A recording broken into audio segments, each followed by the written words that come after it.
নিয়ে এসেছি সেটা দিয়ে দিই। এই নাও, এটা তোমার।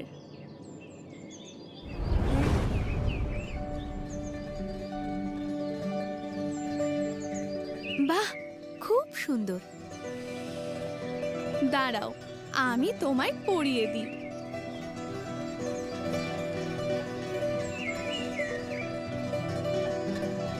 বাহ, খুব ভালো লাগছে। বাহ সোনপরি, তোমাকে তো খুব সুন্দর লাগছে।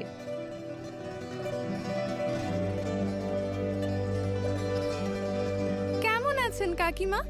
ভালো, তুমি কেমন আছো মা? আছি, ওই একরকম আর কি। সেই কোন ছোটবেলায় তোমাকে দেখেছি, তুমি বীর একসাথে পাঠশালায় পড়তে। দিন কত তাড়াতাড়ি পাল্টে যায়, তাই না? হ্যাঁ, আমি আর বীর তো সব সময় একসাথে থাকতাম। সবাই ভাবতো বড় হয়ে আমাদের বিয়ে হবে। তা সোনপরীকে তোমার কেমন লাগলো? হুম, ঠিকঠাক।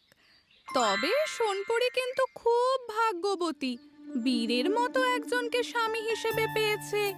আর আমিও ভীষণই ভাগ্যবান, সোনপরীর মতো একজনকে আমার জীবন সঙ্গিনী হিসেবে পেয়েছি। সেটা হয়তো তোমার মনে হচ্ছে, তবে তুমি যাই বলো না কেন, এটা কিন্তু আমি ঠিক মানতে পারছি না। কোথায় তুমি আর কোথায় এই মেয়েটা? কি কি যেন নামটা? সোনপরি, এইবার হয়তো আর ভুলবেন না। হ্যাঁ, আপনি ঠিকই বলেছেন, বীরের মতো একজনকে আমি স্বামী হিসেবে পেয়েছি। আমি সত্যিই ভাগ্যবতী।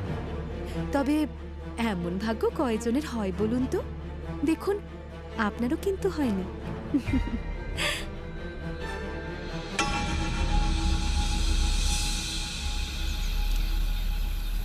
ইমা, কলসিতে তো জল নেই। যাই, জল নিয়ে আসি।